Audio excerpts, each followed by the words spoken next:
Au Saint-Sépulcre, les franciscains perpétuent depuis des siècles la tradition de vénérer la relique d'une partie de la croix sur laquelle Jésus a été cloué, découverte par sainte Hélène au IVe siècle. Sur le mont Sillon à Jérusalem, le Cénacle attire de nombreux pèlerins qui visitent cet endroit pour commémorer la descente du Saint-Esprit sur les apôtres à la Pentecôte. Le centre pastoral pour les migrants et le demandeur d'asile à Tel Aviv a célébré la fête de Notre-Dame de Valeur, une fête qui a rassemblé des centaines de migrants et de réfugiés de la ville. La Miséricorde de Bethléem a fait l'acquisition d'une nouvelle clinique ophtalmologique. Une autre façon de garder vivante la relation avec cette terre et d'apporter la miséricorde aux plus nécessiteux. Dans l'église Sainte-Catherine à Bethléem, une plaque pour saluer le patrimoine belge à l'étranger a été inaugurée. Le prix a été décerné au vitrail offert à la custodie de Terre Sainte.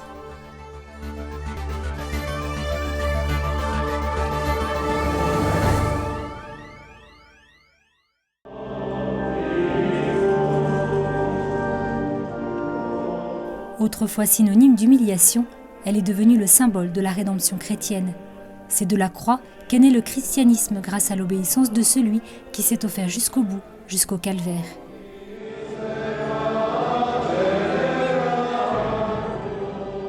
Outre la fête de l'exaltation de la Sainte Croix, célébrée par l'Église dans le monde entier au mois de septembre, les franciscains font aussi mémoire en mai à Jérusalem d'un autre moment important, la découverte de la croix.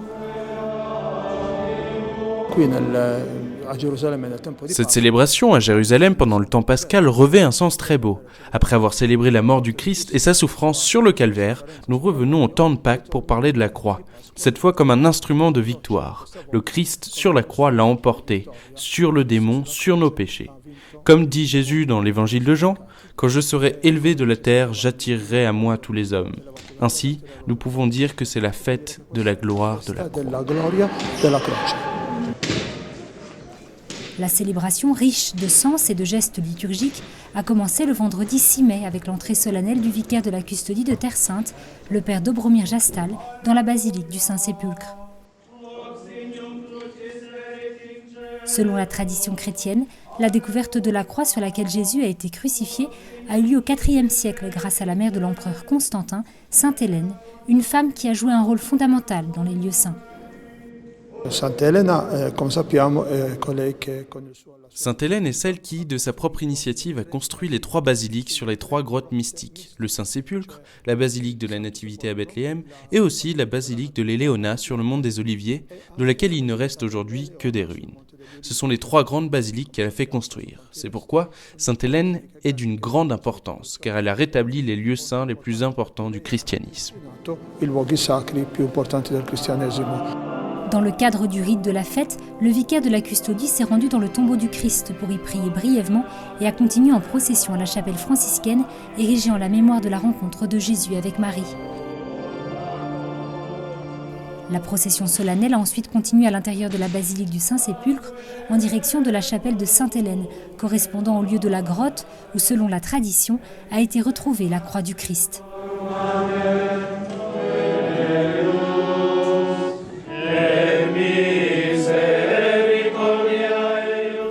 Après la vénération de la relique, est venu le moment de la bénédiction avec le précieux morceau de croix préservé depuis des siècles. C'est en ce lieu également que le lendemain, samedi, les franciscains ont célébré l'Eucharistie et fait ensuite 3 fois le tour autour de l'édicule qui abrite le tombeau du Christ avec la relique. Aux côtés de la communauté latine locale se trouvaient des fidèles et des pèlerins qui, marchant derrière la croix, ont vénéré le symbole du salut. Pour moi, il s'agit de l'une des expériences les plus profondes qu'un chrétien puisse faire. C'est quelque chose de très profond. Il est très important de faire cette expérience pour renforcer notre foi. Je pensais à tous les moments que Jésus a passés à Jérusalem, à sa passion et à sa mort. C'est très émouvant.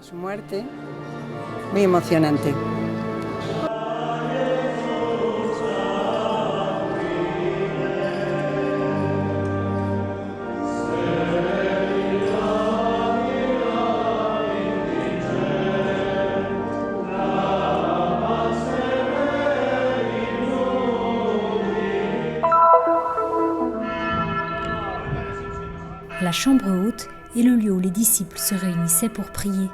C'est ici que Jésus a partagé le dernier repas avec ses disciples et qu'il leur est apparu ressuscité. L'endroit a également été la scène d'un autre épisode biblique très important, décrit dans les Actes des Apôtres. Après que Jésus soit monté au ciel, les disciples étaient réunis en ce lieu, toutes portes closes. C'était à l'époque de la fête juive de Pentecôte, célébrée 50 jours après Pâques. Soudain, une tornade a enveloppé la maison et des langues de feu sont apparues.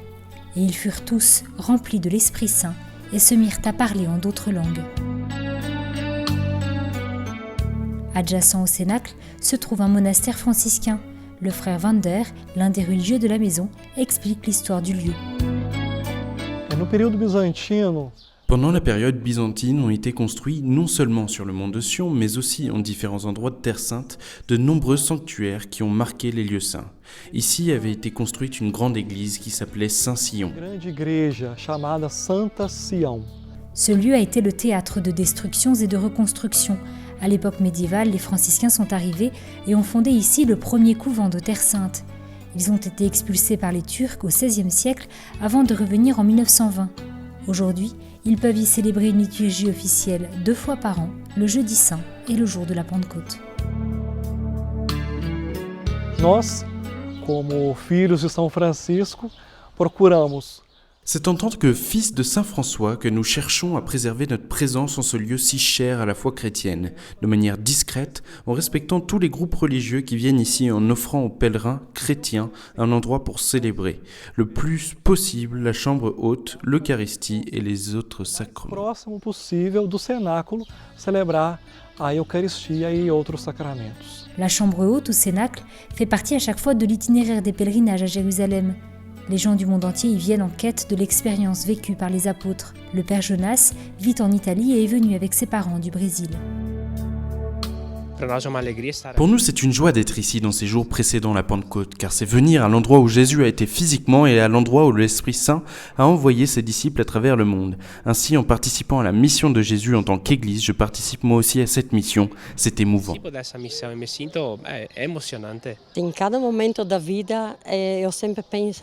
Je demande toujours à chaque instant de ma vie, Saint-Esprit, éclaire-moi.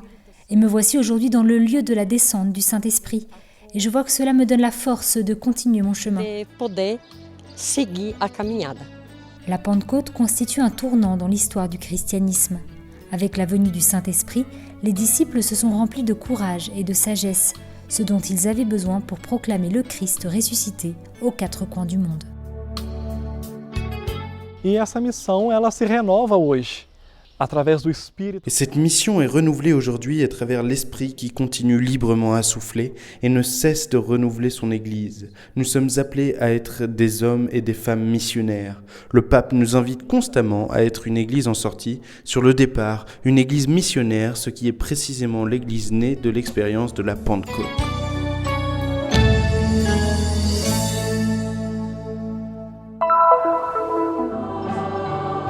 Une femme de valeur, qui pourra la trouver?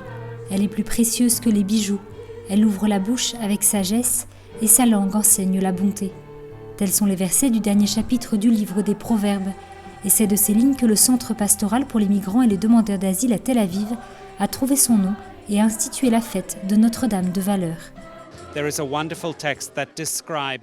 C'est un texte merveilleux qui décrit surtout la Vierge, une femme forte, courageuse, qui prend vraiment soin de ses enfants, de sa famille, que ce soit chez elle ou à l'extérieur. Mais il ne parle pas seulement de la Vierge. Beaucoup de nos paroissiens sont aussi des femmes, fortes qui ont quitté leur famille, qui ont tout abandonné pour venir ici travailler dur afin de soutenir leurs proches. Nous avons donc pensé que nous pourrions vraiment revenir à Notre-Dame afin qu'elle nous aspire tout. Voici comment est née cette célébration. La date indiquée sur le calendrier est celle du 10 mai, mais chaque année l'anniversaire est célébré le samedi le plus proche, après la récitation d'une neuvaine. En 2016, c'est le jour du 7 mai qui a accueilli des centaines et des centaines de migrants dans la paroisse du centre paroissial. I'm very happy to participate Aujourd'hui, je suis ici pour la fête de cette église parce que je suis chrétien catholique. Je suis vraiment heureux de participer à cette occasion. Ici, tout est beau, je suis vraiment heureux de rencontrer les gens du monde entier.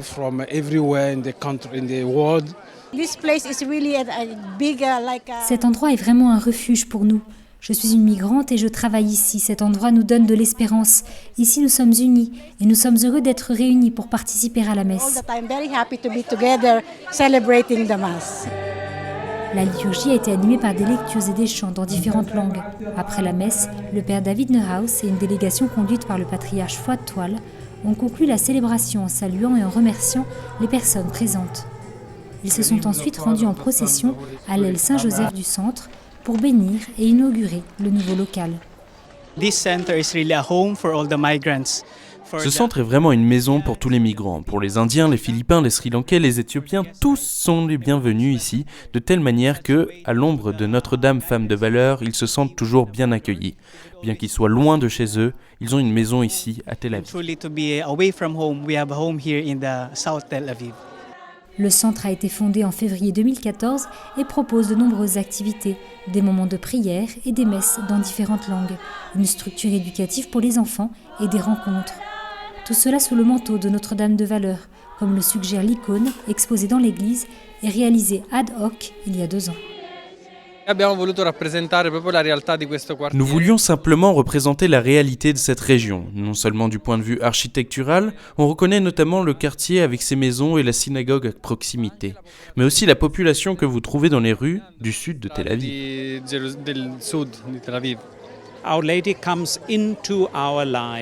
La Vierge s'invite dans notre vie et nous montre le Seigneur, qui est toujours avec nous, comme il l'a promis. Il est ici avec nous dans ce quartier pour nous aider à vivre les difficultés propres à celui.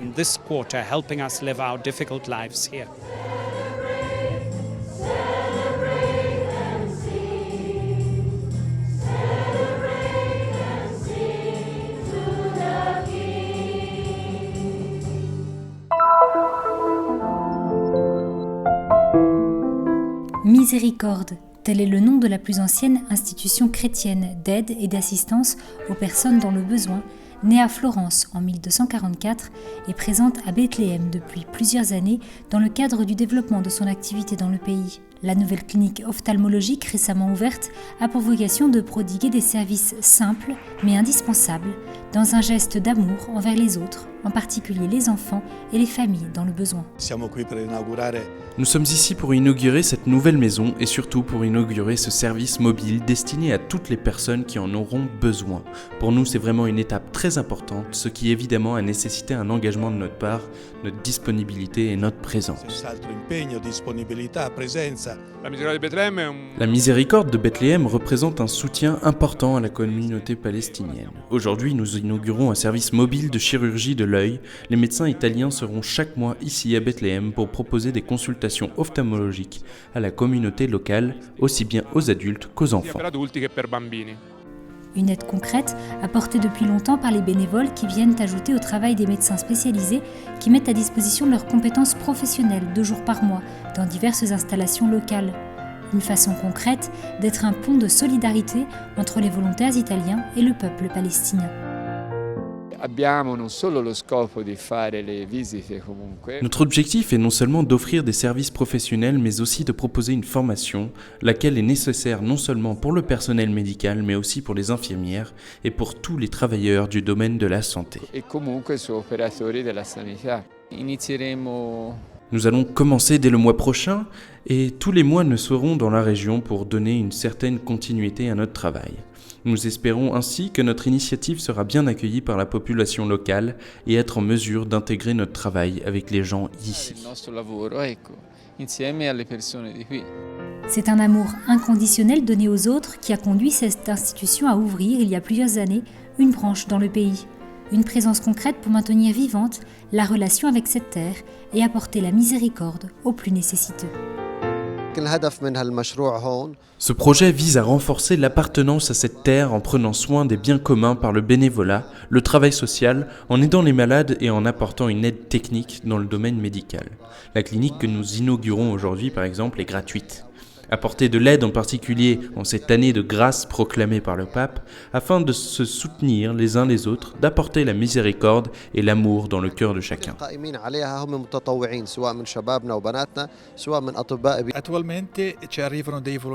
Actuellement, nous avons des volontaires italiens qui servent dans notre siège à Bethléem et avec eux 10 personnes qui sont des bénévoles locaux de Bethléem qui soutiennent ensemble avec eux cette œuvre de miséricorde à Bethléem. La parole de Dieu nous enseigne qu'il y a plus de bonheur à donner qu'à recevoir dans les Actes au chapitre 20. De même, le Saint-Père nous rappelle à quel point la miséricorde de Dieu est très concrète et nous sommes tous appelés à en faire l'expérience à la première personne. Le mot miséricorde est un mot qui ne concerne pas seulement une nation ou un groupe ethnique ou quelque chose, mais il concerne le monde entier. Parler de miséricorde, c'est parler de ce qui importe vraiment, c'est parler d'attention, de solidarité, de partage, de dialogue et d'entraide. Ainsi, nous pensons que cette institution est comme un cadeau qui nous a été fait et nous aimerions partager avec tout le monde. Alors quoi de mieux que de le faire ici, en ce lieu même où la miséricorde s'est faite chair Jésus-Christ, personne vivante au milieu de nous.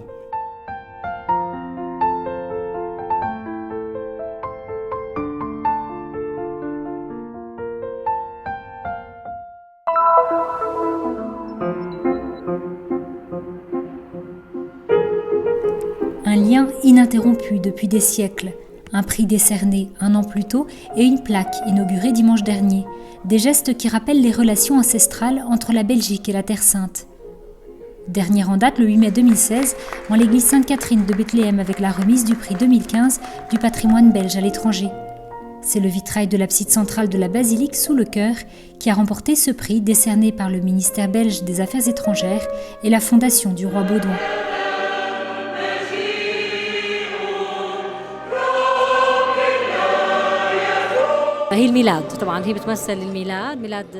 Ce vitrail représente la nativité de Jésus-Christ. Il a été offert à la custodie franciscaine en 1926 et a ensuite été restauré en 2004 en Belgique. Il était nécessaire de le rapporter en Belgique puis de le ramener ici en Terre Sainte puisqu'il avait subi des dommages à cause du siège de l'église Sainte-Catherine en 2000-2001. Ce vitrail est l'une des 2 œuvres belges présentes en Terre Sainte. L'autre se trouve dans le centre Casanova et témoigne des liens historiques et religieux entre la custodie et la Belgique, pays qui est l'une des 4 nations protectrices aux côtés de l'Italie, de la France et de l'Espagne. Nous sommes l'une des 4 nations qui jouent ce rôle depuis 1852. En collaboration avec d'autres nations, nous sommes en charge de la protection de cette terre. De toute évidence, c'est surtout symbolique, mais il est parfois utile de se rappeler que nous avons une tâche spécifique à réaliser. Nous essayons de la mener en aidant notamment les franciscains à tenir correctement les différents sites et, lorsque c'est possible, en organisant la restauration et la rénovation de toutes les belles pièces de patrimoine qui se trouvent ici. Un evento un po' particolare che vuole sottolineare la presenza anche del. C'est un événement très spécial qui veut mettre l'accent sur la présence du patrimoine artistique historique de la collaboration entre la Belgique et la Terre Sainte. En effet, la Terre Sainte a besoin de ses alliés traditionnels tels que les nations catholiques pour être en mesure de poursuivre sa mission ici et de travailler pour transmettre son message au monde entier. Lavorare per trasmettere il messaggio a tutto il mondo. Le prix est décerné non seulement en vue d'améliorer les initiatives de conservation du patrimoine belge à l'étranger, mais veut aussi être une incitation indirecte à l'amélioration continue sur le long terme de la conservation artistique. Un événement permettra à des milliers de personnes d'admirer bientôt ce vitrail, la nuit de Noël, nuit où tout a commencé et où chaque année tout recommence à nouveau.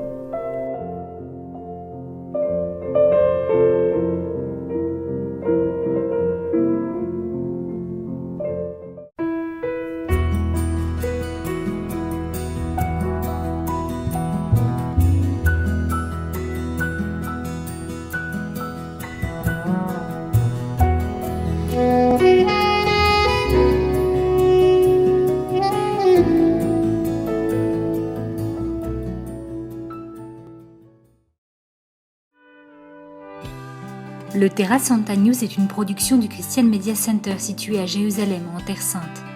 Pour plus d'informations à propos du Terra Santa News et du Christian Media Center, vous pouvez consulter notre site web en bas de cet écran.